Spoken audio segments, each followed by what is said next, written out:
It's time for another WrestlePlanet news update, as we could be about to see a huge debut at AEW Revolution.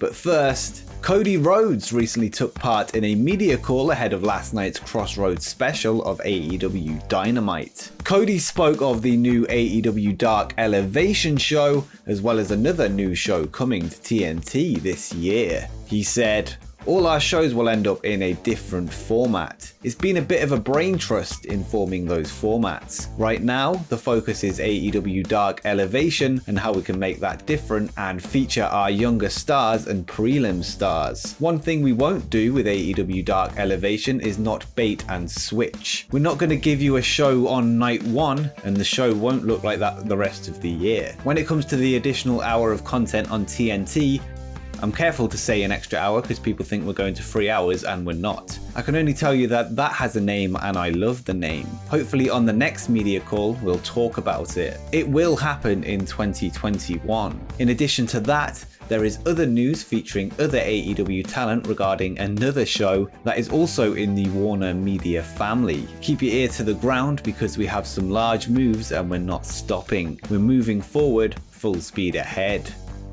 Cody also told the media that former NXT superstar and NFL player Pat McAfee is trying to get a job at AEW following his departure from WWE and is reaching out to the promotion every other day. Pat is known for his recent run on WWE's Gold brand, where he exceeded all expectations with his performance. McAfee has since responded to Cody's comments and said, "Cody Rhodes just said I've been trying to get employed by AEW or whatever every other day. I'd like that to be known that that is not true. I've actually contemplated retirement more than I've contemplated going to AEW. I have been in a spat with Miro and we flipped the script on him and Shaq. I have to watch that match tonight. Aside from that, I am not reaching out to AEW. I would like that to be clear."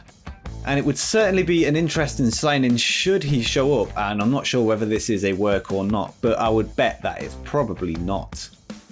On the same media call, Cody was asked about NXT's reported move to Tuesday nights, which would end the Wednesday night war after 18 months. Cody spoke of the competition and said, "If we're no longer going to be opposed on Wednesday night, I'm sure we'll come up with some wonderful statement. What could I say? Congratulations to NXT on a successful move to Tuesday nights. The real winners are the fans who can watch NXT and Dynamite live every week, as this is a marathon and not a one-night sprint." I could say that, but I don't want to be sassy or a jerk because I think them moving, perhaps something else, will end up on Wednesdays. And the marathon not a sprint comment is in reference to something Triple H said last year or in 2019, I can't remember, but another slight jab at WWE there. Cody is well aware of WWE's aggressive counter-booking strategy and is seemingly remaining cautious. It's unlikely that WWE will move SmackDown back to Tuesdays, and Raw is certainly not moving, having been a staple of Monday nights since 1993. Although it would make sense to move Raw with them having competition from Monday Night Football, but still I can't see it happening.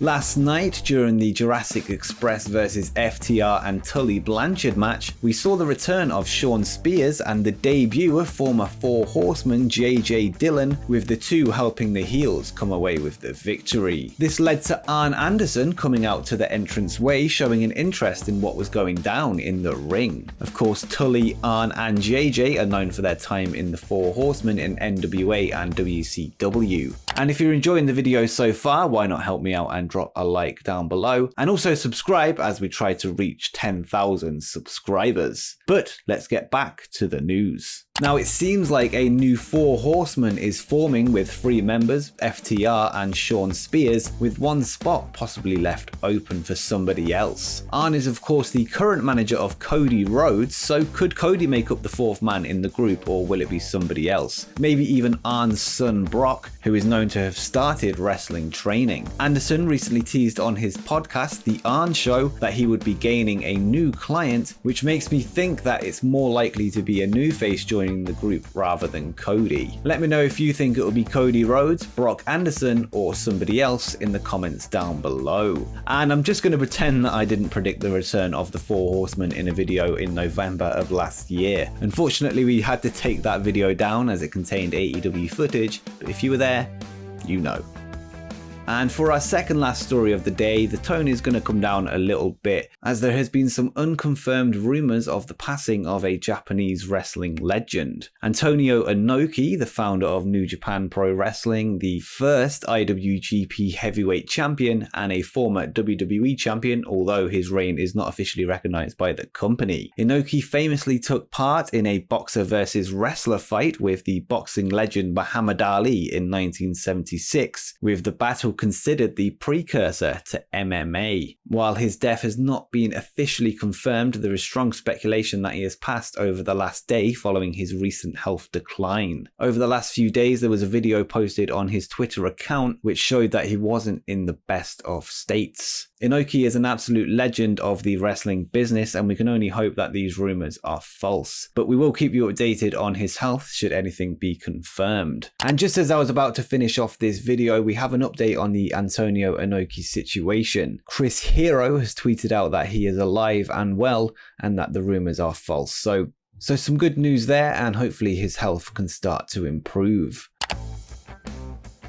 And in order to end in a more positive note, let's move on to Paul Wight's first AEW appearance last night on Dynamite. The Giant showed up with a shirt that read "No More BS," which obviously has a double meaning. No more Big Show, and I think you know the other one. During his interview with AEW announcer Tony Schiavone, he spoke of his delight to be back on TNT and in All Elite Wrestling. He then announced that this Sunday at AEW Revolution, he has a big surprise for the fans. Wight told Tony, "You're not the only one that gets the big scoops, buddy. This Sunday at Revolution," well, he actually said Evolution, "AEW is going to hire, put in contract, a Hall of Fame worthy talent that is a huge surprise and a huge asset to AEW. It's not who you think it is, but this Sunday you're going to find out who it is, and I want you to know that I knew who it was first. Tune in to find out who we get."